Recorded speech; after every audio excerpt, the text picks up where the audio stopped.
Dans les minutes qui suivent, je vais partager 4 nouveautés qui sont apparues dans le logiciel Workflowy. Je commence par un avertissement. Workflowy, j'ai perdu toute objectivité avec ce logiciel parce que ça fait depuis 2018 que j'utilise et puis il a vraiment transformé ma manière de travailler. Je centralise une grande partie de mon information dedans. Ça me permet de gagner beaucoup de temps, ça me permet d'avancer sur mes projets de fond, de ne pas me disperser ou en tout cas réduire ma dispersion. Et je recommande à énormément de clients. Énormément de clients ont transformé leur vie avec notamment le programme Le Cerveau Numérique. Donc encore une fois, faites vos recherches. Ce logiciel n'est peut-être pas pour vous, c'est peut-être quelque chose qui ne vous parle pas. C'est comme ça, vous irez ailleurs, vous irez chez Microsoft, pauvre de vous. Et voilà. Je tiens également à vous dire que mes enfants sont chez moi, ils commencent à courir. Le grand sait exactement où se trouve mon bureau. Je lui ai demandé de ne pas venir me déranger, donc c'est possible que vous entendiez des bruits d'un petit humain qui se suspend à la poignée de ma porte. C'est comme ça. Dans cette vidéo, je vais vous parler des nouveautés qui vous sont peut-être passées sous le nez, que vous n'avez peut-être pas vu. Du côté de Workflowy, ça bouge beaucoup. Je soupçonne que l'équipe est sous Claude depuis maintenant quelques temps. Et donc, évidemment, je trouve ça très intéressant avec toujours le risque qu'au bout d'un moment, il y ait trop de fonctionnalités. Pour l'instant, ils s'en sortent bien. Je trouve que ça reste très utile, très agréable à utiliser. Et puis, pour terminer, à la fin de cette vidéo, je vais mentionner le travail en cours sur le cerveau agentique. Donc, le cerveau agentique, c'est en gros comment plugger de l'intelligence artificielle et éventuellement des agents sur une base de données, notamment Workflowy. Donc, je vais vous montrer concrètement où j'en suis à l'heure actuelle.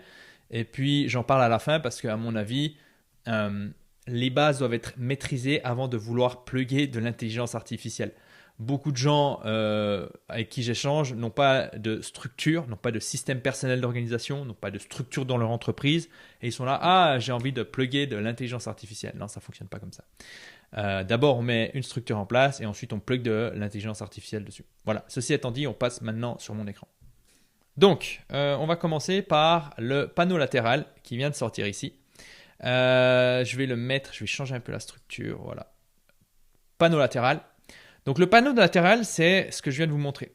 Voilà. Et c'est quelque chose qui est intéressant. Pourquoi c'est intéressant? Parce que ça permet justement de pouvoir conserver le contexte qui se trouve dans un autre espace de votre compte Workflowy et de l'utiliser sur votre écran principal. Comme je suis en train de le faire ici, je me suis pris des notes pour cette vidéo et donc comme je l'ai écrit, le panneau latéral permet de garder un contexte qui se trouve ailleurs sur l'écran actuel. Donc moi, je l'utilise pour la première fois pour faire cette vidéo, je trouve ça très pertinent, mais également pour utiliser ma révision hebdomadaire. Donc ma révision hebdomadaire, je me pose une fois dans ma semaine pour planifier, pour faire le point sur la semaine écoulée et la semaine à venir. Et je vais suivre ce que j'appelle un modèle de révision hebdomadaire. Et donc, le modèle est sur le panneau latéral, comme ici. Et je suis en train de planifier ma semaine, aller dans mes projets, aller dans mon agenda et j'en passe. Donc, vraiment, vraiment, vraiment très intéressant. Et ça permet justement d'exécuter un processus, de suivre une checklist sans perdre le fil, sans devoir copier la checklist et la déplacer.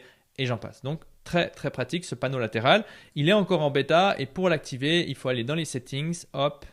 Et puis, dans les settings, tout en bas, ici, vous avez The Side Pen. Ensuite, il y a la timeline. Donc, la timeline, c'est quelque chose qui se trouve dans l'agenda Workflowy. Donc, c'est ce qui est apparu ici. Et donc, vous voyez que la timeline, donc là, je suis dans la date du jour. Et donc, pour évidemment avoir accès à cet agenda, pareil, il faut retourner dans les settings. Hop, et puis il faut activer la partie Calendar, ici. Calendar. Donc, ça vous permet de créer un agenda qui ressemble à ceci. Et ensuite, quand vous rentrez dans votre agenda, vous pouvez aller sur la date du jour en haut à droite. Voilà, si je viens en haut à droite, regardez. Hop, voilà, j'ai une petite icône qui apparaît. Et ça me permet directement d'arriver à la date du jour. Et ici, on voit mon programme, avec les voleurs de temps, etc. Bon. Et ce qui est intéressant, c'est que je peux facilement naviguer et aller voir qu'est-ce qui se passe en décembre. Voilà. Voilà. En décembre, il y a ceci. Ensuite, je reviens sur ma date du jour. Ce que je trouve très intéressant avec cette timeline, c'est que vous allez pouvoir déplacer les tâches qui n'ont pas forcément été réalisées. Je m'explique. Si, admettons, je n'ai pas tourné ma vidéo Workflowy, je me dis, la prochaine fois que j'ai un jour de tournage, ce sera, je ne sais pas, par exemple, mardi prochain. Hop, je déplace à mardi prochain. Et je peux ensuite aller voir directement dans la date de mardi prochain. Ou si je viens ici au jour d'après, je vois ici mon programme. Une autre manière d'aller à la date, c'est de cliquer ici sur cette icône, hop, et puis ensuite d'aller sur la date de votre choix, par exemple le 7. Voilà. Et là, vous arrivez sur le 7 juillet et vous pouvez facilement naviguer de cette manière. Là, je vais revenir sur la date du 9. Voilà. Donc ça, c'est la timeline et elle est accessible uniquement dans l'espace calendar de Workflowy. Très, très pratique. Sachez également que j'ai mis en place récemment un script qui permet de connecter les rendez-vous Outlook et les faire remonter dans Workflowy. Donc pour tous les utilisateurs qui aimeraient avoir une vue centralisée de leurs rendez-vous, de leur semaine dans Workflowy parce qu'ils veulent avoir les rendez-vous, mais également les tâches et avoir vraiment une vue centrale unique de tout ce qui vient dans leur semaine et arrêter de faire le zigzag en plusieurs agendas, sachez que c'est disponible pour les utilisateurs du cerveau numérique. Ensuite, il y a Clip to Workflowy qui se trouve ici. Vous pouvez l'ajouter à Google. Voilà, boum. Et puis ensuite, ici, vous allez pouvoir... alors, ce qu'il faut faire, c'est déjà mettre ici votre clé API. Donc, je vais le faire maintenant. Je vais sur Workflowy. Voilà, API key. Je la copie. Et ensuite, je la sauvegarde. OK. Et ensuite, je peux venir ici, choisir un emplacement. Voilà. Et ensuite, je vais me dire ici, c'est quoi le raccourci que j'ai envie d'utiliser pour clipper. Donc, il m'en propose plusieurs, mais moi, je vais aller ici et je vais changer et je vais mettre là. Donc là, c'est bon. Ensuite, je vais sur un article. Par exemple, je veux découvrir le cerveau agentique. Je viens ici et je vais activer le raccourci. Et il va directement m'amener dans le vide cerveau avec le lien de l'article et ici le texte que j'ai sélectionné. Donc ça, c'est pratique. Maintenant, là, je vois que j'ai pas envie de chaque fois de me rendre dans mon vide cerveau quand il y a une information qui est sélectionnée. Donc, qu'est-ce que je vais faire? Et je vais enlever ça, Go to Workflowy after clipping. Donc ça, je le supprime. Et voilà. Donc ça, c'est en gros comment activer Clip to Workflowy. Je trouve que c'est très bien foutu et on va voir si ça fonctionne. Je vais maintenant aller sur un autre endroit. On va dire ici. Tac, je fais, voilà, ici on voit en droite que ça a été clippé et donc on voit que l'information a été sélectionnée et a été envoyée directement dans le vide cerveau. OK? Donc ça, c'était l'autre élément, le Clip to Workflowy, très bien foutu et je vous mets le lien sous cette vidéo si ça vous intéresse, vous pouvez l'installer. Ensuite, qui suis-je? Donc peut-être que vous êtes en train de me découvrir pour la première fois sur cette vidéo. Donc moi, je suis Julien Guénia, j'ai créé l'organisologie. J'ai fondé l'organisologie en 2017. Avec l'organisologie, j'étudie et j'enseigne ce que j'appelle l'organisation à un niveau individuel et collectif. Ma thèse, elle est relativement simple, c'est que chez un entrepreneur, en fait, son système personnel d'organisation a un impact énorme sur son activité, sur sa vie et sur ses équipes. Donc, beaucoup de consultants vont se concentrer sur mettre en place, dans un premier temps, des process ou du management ou une organisation d'équipe. Alors que pour moi, il faut commencer par l'entrepreneur. Voilà, par l'entrepreneur. Et les entrepreneurs qui se plaignent que leur boîte est mal organisée, en fait, ils sont en train de regarder dans un miroir et ils voient dans ce miroir le fonctionnement de leur propre organisation. Voilà. Manière de bosser avec moi, il y en a deux, via le cerveau numérique qui se trouve ici sur mon site. On peut aller le chercher ici. Voilà. Donc si ça vous intéresse d'aller beaucoup plus loin avec Workflowy et vraiment de passer au niveau d'après, vous pouvez venir ici et voir ce que les gens disent et voir de quoi est constitué le programme. Une autre manière de bosser avec moi pour les personnes qui ne veulent pas tâtonner dans leur coin et se dire « Ah, mais comment je fais dans mon contexte et si je n'ai pas envie d'utiliser de Workflowy et plutôt Microsoft, plutôt Notion, etc. » Il y a mon accompagnement l'année des 90 jours. Voilà. Ceci étant dit, maintenant, je vais vous présenter la fonctionnalité de la table. Les tables, comme une table Excel, un tableur Excel, donc table. Pour que ça puisse fonctionner, il faut encore une fois que vous ayez dans les settings, vous allez en bas, table, voilà, ici. Et puis, ensuite, vous faites table, hop. Et donc là, vous pouvez commencer à dire nom, prénom, naissance. OK. Et ensuite, je peux venir ici zoomer et changer, déplacer. Voilà, hop. Et puis ensuite, je crée. Et je peux mettre Guenia, Julien, etc., etc. OK. Et là où ça devient vraiment intéressant, c'est que je peux zoomer et créer une nouvelle table ici. Voilà. Test, test, test. Voilà. Et donc, on vient ici, je rentre là-dedans, et ensuite, on rentre dans Inception. Inception, pour ceux qui ont la référence. Voilà, et maintenant, je vais vous parler du cerveau agentique. Donc, je suis ici sur Claude Code, et puis j'utilise Virtual Studio Code, et je vais lui dire trouve-moi un témoignage LCN, donc le cerveau numérique. On va voir ce qui sort. Okay. Et donc là, il va aller chercher dans une base de données qui est Senja. Okay. Voilà. Et il va chercher évidemment ces informations dans tous les témoignages. Donc il va prendre celui-ci, par exemple, d'Elena. Je ne suis pas entrepreneur et pourtant depuis 1 an, le cerveau numérique a été transformateur pour ma vie. Yanis, un médecin sans cerveau numérique, j'aurais pu gérer ma vie de médecin manager en mode survie, etc., etc. Ensuite, je peux venir, par exemple, là et l'ouvrir directement dans Senja et voir ici le témoignage en question. OK? Ensuite, je vais me dire, OK, qu'est-ce qui est au programme aujourd'hui?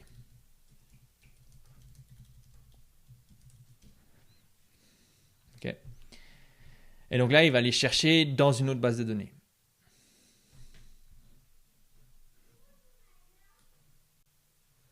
Voilà. Donc, vidéo workflow, oui, admin, call, tac, tac, tac, tac, tac. OK. Ensuite, je pourrais lui dire, OK, présente-moi le script vidéo workflowy. Okay. Donc là, il va aller chercher de l'information dans workflowy.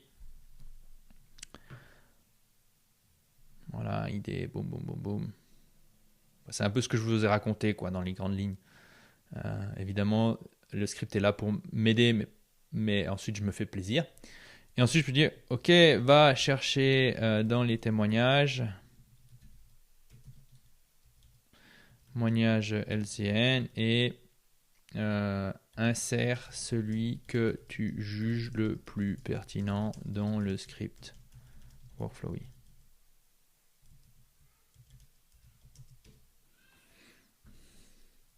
Et vous voyez, c'est encore relativement rapide. Alors évidemment, il faut un peu attendre, mais dans l'ensemble, c'est pas dégueulasse, quoi. C'est pas dégueulasse.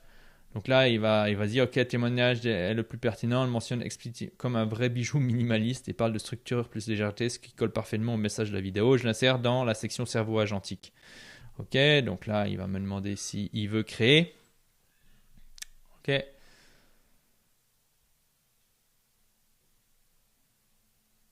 OK. Et donc là, maintenant, on va aller voir si le témoignage a été inséré. Donc, je vais rouvrir ici la fenêtre. Hop. Cerveau agentique. Et on voit le témoignage ici qui a été inséré. L'outil workflow est parfait pour supporter les méthodes, etc. Et on a la source ici du témoignage si j'ai besoin d'y accéder. Voilà. Donc ça c'est fonctionnel. Ce qu'il faut savoir, c'est que je peux connecter plusieurs bases de données avec ce cerveau agentique. J'ai du témoignage Senja, j'ai du Workflowy, j'ai du Notion dans certains cas, notamment pour tout compiler. Oui, vous avez bien entendu Notion. Pour tout compiler, les emails que j'envoie, les posting links que je poste, etc., etc. Ça c'est plutôt dans Notion pour une question de structure. Mais ce qui est intéressant, c'est que tout est là-dedans et ça me permet d'aller très vite. Je pourrais très bien demander à Claude, OK, trouve un template LinkedIn Humour et génère un post en sélectionnant une idée sur l'infobésité dans ma zettel. ok. Donc là, je lui dis où aller chercher. Je mets Notion et Workflowy parce que pour la vidéo, que ça aille vite et pour être sûr qu'il trouve rapidement. Et donc voilà, on va voir ce qui ressort. Voilà. Évidemment, pour la petite histoire, je trouve que tout ce qui est création de contenu, il manque encore un truc. Il manque cette partie un peu humaine qui fait l'unicité d'un post, l'intelligence de l'humain en fait qui est écrit derrière. J'ai essayé de tordre dans tous les sens pour vraiment représenter ma voix.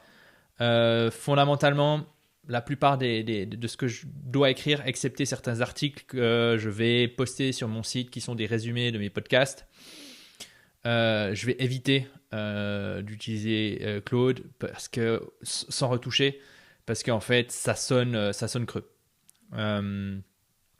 Ça sonne creux. Et puis surtout, je pense qu'il y a aussi un aspect important, et là, pendant qu'il travaille, je vous en parle, mais c'est qu'en gros,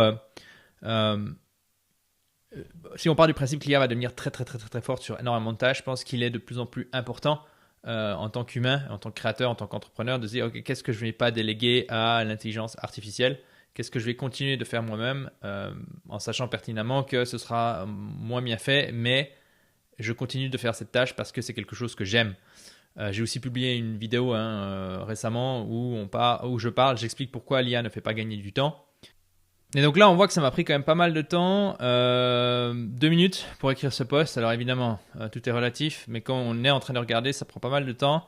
Le problème, c'est qu'en fait, il faut que je trouve une autre manière en fait de gérer cette partie-là. Où dans Notion, il y a tous les templates, il y en a presque 100.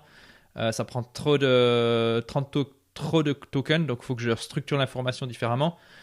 Si je vous parle de ça, c'est simplement pour vous dire qu'en fait, en théorie, c'est facile. L'IA, en pratique, quand on veut vraiment creuser le sujet, en fait, il y a pas mal d'arbitrage et de choses qui sont plus compliquées que ça en a l'air.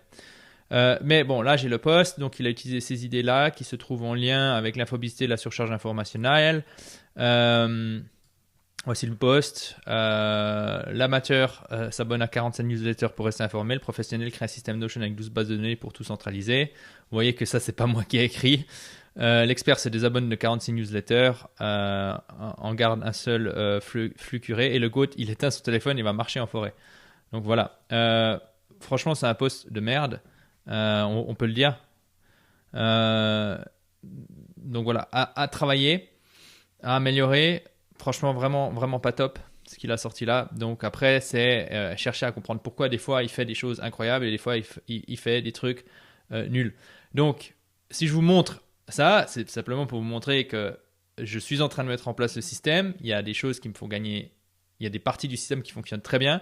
Pour toute la partie création, pas encore convaincu du truc, même si ça m'aide à chercher des idées, trouver des angles, réfléchir différemment. Voir des choses que je n'avais pas forcément vues, c'est vraiment top. Donc voilà, vous savez tout. On a vu le panneau latéral, on a vu la timeline, on a vu les tables, on a vu Clip to Workflowy, et puis on a également vu le développement du cerveau agentique. Naturellement, si vous souhaitez aller beaucoup plus loin avec Workflowy, parce que pour moi c'est la base, avoir un système personnel d'organisation avant même de penser à de l'intelligence artificielle. Hein. Je le dis souvent, mais Internet a rendu les gens intelligents plus intelligents et les gens stupides plus stupides. De la même manière, l'IA va rendre les gens organisés encore plus efficaces et les gens désorganisés encore plus dispersés, quoi. Donc, si ça vous intéresse de mettre en place un système personnel d'organisation de manière sérieuse, vous pouvez y aller en mode test en utilisant le lien qui se trouve sous cette vidéo et qui vous permet d'accéder à un petit cours, un mini cours qui vous permet de prendre en main Workflowy et de découvrir toutes les petites astuces que la plupart des utilisateurs, même avancés, ignorent. Et puis, ça vous permettra déjà d'aller plus loin et ensuite éventuellement de rejoindre le cerveau numérique. Voilà. Allez, à plus.